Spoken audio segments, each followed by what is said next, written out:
প্রিয় বিএনপি নিয়ে কথা বলি। আপনারা জানেন আমি বিএনপির নানা ইস্যু নিয়ে আলাপ করতেছি, বিএনপির রাজনীতির সাথে আমার দ্বিমতের জায়গাগুলো তুলে ধরতেছি। বিএনপির অনেকে বলতেছেন যে আপনি জামাতের কথা বলেন না কেন, অনেকে ভাবতেছেন ক্যানপি নাকি বিএনপির পিছে লাগলো, ওই যে ওইটার মতো, ওই যে কইছিল না হানিফের পোলা বারবার শুধু আমারই পিছে কেন, এই যে শুনেন আর মানুষ পান নাই, বারবার শুধু আমার উপরেই, বারবার শুধু আমার উপরেই কেন কেন?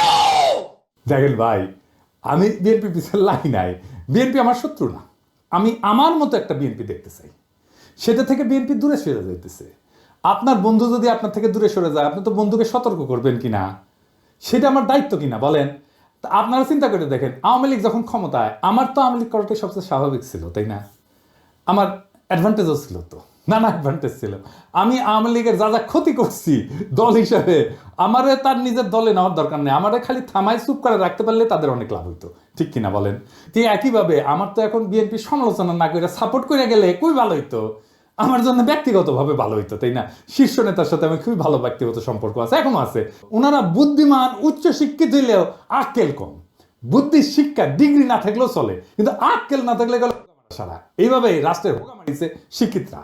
বিএনপির একটা বিশাল কর্মী বাহিনী, আমার পাঠক দর্শক অনেকে আমাকে পছন্দ করেন, অপছন্দ যদি একজন করেন না তা না, কিন্তু অনেকে আমাকে পছন্দ করে। কিন্তু তাই বলে তো আমি আমার দেশের গণমানুষের স্বার্থকে উপেক্ষা করতে পারি না। আজ যে বিএনপি দেখি, সেই বিএনপি তো আমরা চাই না।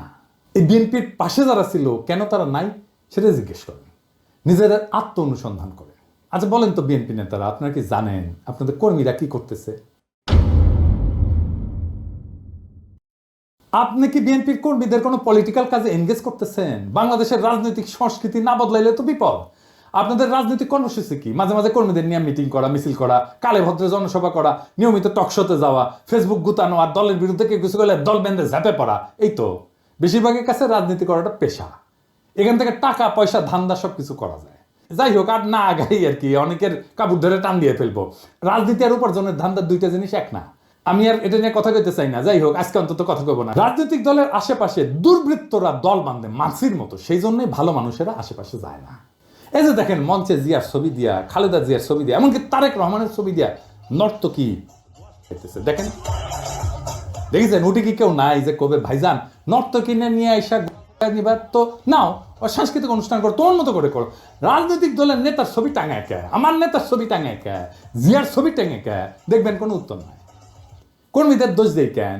খোদ তারেক রহমানের সভায় বিএনপির শীর্ষ নেতাদের উপস্থিতিতে ওখানে তো নর্তকী আনতে পারে না, কিন্তু ওই নর্তকীর মতো একজন আনছে রোবায়েত ফেরদৌস, জিয়া বন্দনা করিচ্ছে। দেখেন 1975 সালের বাকশালে 4টি পত্রিকা রেখে সমস্ত পত্রিকাকে বন্ধ করা হয়েছিল, গণমাধ্যমের কণ্ঠরোধ করা হয়েছিল। শুনলে অবাক হবেন, সেই সময়কার সাংবাদিকতা ইতিহাস পড়ে আমি দেখেছি সাংবাদিকরা মুদি দোকান দিচ্ছে, তারা হচ্ছে ভ্যানে দোকান দিয়ে তাদের জীবন জীবিকা।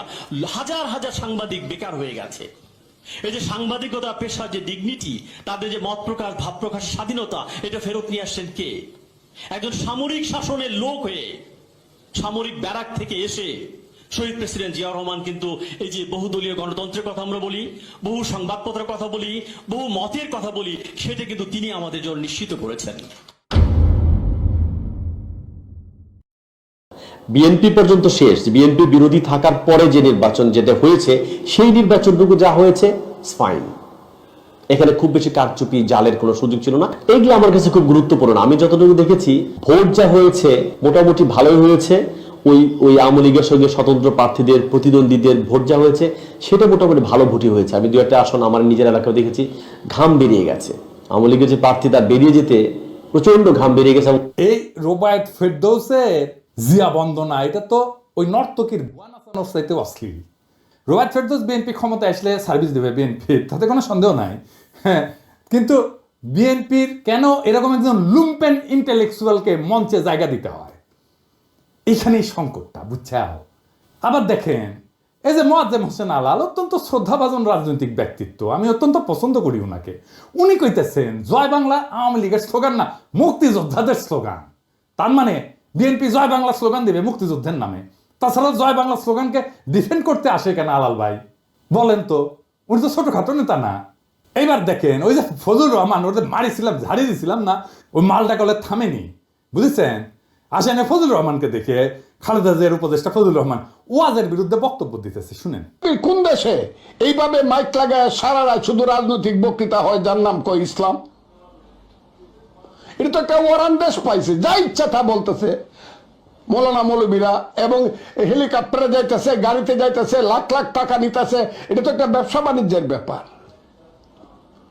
এবং এরা তো দুনিয়ার সমস্ত কালচার শেষ করে, বাঙালির যে কালচার, শিক্ষা, সংস্কৃতি, নাটক, যাত্রা, গান, বাউল, মাজার সব শেষ করে দিতেছে তারা।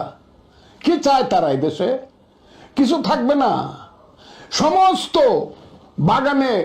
তার কণ্ঠে তো সেই নাস্তিকদের প্রতিধ্বনি, তার কণ্ঠে তো সেই বামেদের প্রতিধ্বনি, সেই ফেরাউন নমরুদের প্রতিধ্বনি। এইসব হইতেছে কি চারিদিকে? কি হইতেছে দেখে মনে হইতেছে না যে আওয়ামী লীগ আমলে যা যা শুনতেন, যা যা শুনতেছিলেন, এখন বিএনপি সেটাই করিচ্ছে। শুধু বিএনপি মাইক বাজায়, ওই যে সোহরাওয়ার্দীর বডিগার্ডের ভাষণ না বাজাইতে শুরু করে। এটাই তো আমার চিন্তা এখন। বিষয়টা জানলে আপনারা বুঝবেন কেন আমি ফজলুর রহমানের এই অ্যাটিটিউডে বিচলিত হচ্ছি। গল্পটা আর এক ফজলুর রহমানকে নিয়ে, বীর ফজলুর রহমান, বিডিআর এর জেনারেল ফজলুর রহমান। আপনারা ওনাকে চেনেন, রেসপেক্ট করেন, কিন্তু আমি জানি না যে ওনার সমস্ত কীর্তি, ওনার সমস্ত গৌরব এটা জানেন কিনা। উনি মুক্তিযোদ্ধা ছিলেন, উনি মাদ্রাসা পড়া ছাত্র কিন্তু ব্যাকগ্রাউন্ডে, এবং বিডিআরে থাকাকালে তার নেতৃত্বে 2000 সালে বাংলাদেশ এবং মায়ানমারের মধ্যে একটা যুদ্ধ হয়েছিল, নাভ যুদ্ধ বলে। বাংলাদেশের একজন সেনারও মৃত্যু হয়নি, কিন্তু মায়ানমারের 650-র উপরে সৈন্য নিহত হয়েছিল। মায়ানমার পরাজয় মেনে নিয়ে শান্তি চুক্তি করছিল। 2001 সালে ভারত একটা জায়গা জোরপূর্বক দখল করে নিয়েছিল, সিলেটের পাদুয়ায়। এটা উদ্ধার করে 72 সালে এটা দখল করছিল। 72 থেকে 2001 সাল পর্যন্ত বিএসএফ এর দখলে ছিল ওই অঞ্চলটা, বাংলাদেশের ভূখণ্ড। আবার 2001 সালে 18 এপ্রিল ভারতের কুড়িগ্রাম জেলার রৌমারী উপজেলায় বড়বাড়ি বিডিআর ক্যাম্প দখলের জন্য বাংলাদেশের অভ্যন্তরে বিএসএফ আগ্রাসন চালায়। উনার নেতৃত্বে বিডিআর বাহিনী অনুপ্রবেশকারী বিএসএফ এর দলকে পরাজিত করে এবং অনেক বিএসএফ এর জওয়ান মারা যায়। এবং বিএসএফ ওই ঘটনার জন্য এই জেনারেল ফজলুর রহমানকে বিশেষভাবে দায়ী করে। উইকিপিডিয়াতে একটা ঘটনা লিখিছে, ওই যে ফজলুর রহমানের কে নিয়ে সুপু আছে না, ওই যে সুপু প্রেসিডেন্ট, বিএনপি প্রিয় প্রেসিডেন্ট আর কি। ওই যে ওই 1975 সালে 20 আগস্ট সোহরাওয়ার্দীর বডিগার্ডের জয় বাংলা করে দেওয়ার প্রতিবাদ করতে গিয়ে গ্রেপ্তার হয়ে জেলখানা নিয়ে যাওয়া হয়। সেখানে সে লিখিচ্ছে ফজলুর রহমান নাকি তাতি মারতে মারতে কইছিল, এই বেটা তোর বঙ্ক বল্টু কোথায়? উনি লিখিছে, উনি নিজে লিখিছে, উনি লিখিছে উনি নাকি পাকিস্তানি ফেরত সামরিক অফিসার। এটা সুপু নিজেই লিখিছে, তবে এটা ভুল। আমি জেনারেল ফজলুর রহমানকে জিজ্ঞেস করেছিলাম যে ফজলুর ভাই এটা কি আপনি করেছিলেন? পাঁচত লাথি মারিছিলেন? তো বললেন পিনাকি তোমাকে মনে হয় আমি এই কাজ করতে পারি। সুপু যার কথা লিখেছে সেই লোক হইতেছে 15 ইস্ট বেঙ্গল রেজিমেন্টের নাম হইতেছে ফজলুর রহমান ফারুক। উনি এখনো বেঁচে আছেন কিন্তু। আর উনি ফজলুর রহমান ছিলেন 10 ইস্ট বেঙ্গল রেজিমেন্টের, এবং বরং উনারে ডেকে আনা হয়েছে যে চুপপুরে ধরা হয়েছে, যায় উনি ছাড়াইছেন চুপপুরে। যাই হোক, উনি আর্মি থেকে কিভাবে বিদায় নিলেন এটা জানেন? আসেন সে আলাপটা করি। উনাকে বাধ্যতামূলক অবসরে পাঠানো হয়েছিল। পাঠাইছিল কে জানেন? কে জানেন? হাসিনা না, খালেদা জিয়ার সরকার। খালেদা জিয়াকে কয়েকজন জেনারেল এই বুদ্ধি দিছিল। কোন কোন ইন্ডিয়াপন্থী জেনারেল এই বুদ্ধিটা দিছিল তাদের নামটা বললাম না, আমি সবার নাম জানি। মনে রেখেন, এটা আমার জেস্টার অফ গুডউইল। বললে কলে সিপাহী জনতার মাইর খাইয়া ভত্তা হইয়া যাবেন, আমি কইলাম না সেই জন্য। ইন্ডিয়া পাদুয়ায় রৌমারিতে বীরত্বের বদলা নিল কি দিয়া? তার বাধ্যতামূলক অবসর পাঠায়। কার হাত দিয়া? খালেদা জিয়ার হাত দিয়া। কি কি যুক্তি দিছিল ওই জেনারেলরা জানেন? আসলে এদের হচ্ছে মাদ্রাসা ঘৃণা। যেহেতু উনি মাদ্রাসা ব্যাকগ্রাউন্ড থেকে আসছে, সেই জন্য মাদ্রাসা এলিটরা পছন্দ। আমি এই জন্যই এলিটদের দেখতে পারি না। ভয়ঙ্কর মাদ্রাসা ঘৃণা এই এলিটদের মধ্যে। ও কইছিল যে উনি নাকি মডার্ন ওয়ারফেয়ারের কিছুই জানেন না, উনি মাদ্রাসা ব্যাকগ্রাউন্ডে। জেনারেল ফজলুর রহমানের মতো গৌরবজনক লড়াইয়ের ইতিহাস কয়জন জেনারেলের আছে বাংলাদেশ সেনাবাহিনীর? দেশের মাটি উদ্ধার করে দিল, দেশের সার্বভৌমত্ব রক্ষা করলো, আর তাকে পুরস্কৃত করা হলো বাধ্যতামূলকভাবে অবসরে পাঠায়। এই যে ফজলুর রহমানের মতো উপদেষ্টা খালেদা জিয়া যদি থাকে না, তাহলে এদের দিয়ে ইন্ডিয়া প্রতিশোধ নেবে। খালেদা জিয়ারা যেমন করে সাইন করে দিছে বাধ্যতামূলক অবসরে ফজলুর রহমানের, তারেক রহমানও সাইন করে দিবে। এখানেই আমার ভয়। বিএনপি শুধু না, জামাতকেও বলতেছি, জনগণের সাথে আপনাদের ন্যূনতম 4 দফার চুক্তি করতে হবে। আপনারা নির্বাচন করবেন, যাই করবেন, তার আগে 4 দফা চুক্তি করতে হবে জনগণের সাথে। ভোটই একমাত্র ক্ষমতায় যাওয়ার পথ না। জনগণের সাথে আপনার এগ্রিমেন্ট কি? আপনার ম্যানিফেস্টো না, আপনাকে জনগণের সাথে এগ্রিমেন্ট করতে হবে। এবং আমি যে এগ্রিমেন্টের কথা বলতেছি এটা জনগণের চাওয়া, দরকার হলে আমি ভোট নিয়ে দেখাই দিতে পারবো। এবং দেখবেন জনগণ কিভাবে আমার এই 4 দফাকে সমর্থন করে। 1 নম্বর দফা, আওয়ামী ফ্যাসিবাদকে চিরতরে কবর দিতে হবে। 2 নম্বর, ভারতীয় আধিপত্যবাদের চিরতরে অবসান ঘটাইতে হবে। 3 নম্বর, একটা সাম্যের সমাজ তৈরি করতে হবে। 4 নম্বর, একটা ইনসাফের রাষ্ট্র কায়েম করতে হবে। এই 4টা ভেরি সিম্পল। এই ফ্রেমের মধ্যে থাকলে সেটাই হবে জনগণের সাথে চুক্তি মানা। এর বাইরে, এই বাউন্ডারির বাইরে যাইতে পারবেন না। কথা ক্লিয়ার? আমাদের ঠেকানোর চেষ্টা করতে পারেন, আমরা সর্বশক্তি দিয়ে আমরা বাধা দেওয়ার চেষ্টা করব। ফাইনালি আমার ক্ষুদ্র ভ্রাতাদের জন্য ওরা গতকাল রাশন ট্রাক দেখে হেভি খুশি হয়েছে, হ্যাঁ, যে আমরা রাশন ট্রাকে কিনবো, এটা গেলে সিদ্ধান্ত হয়ে গেছে।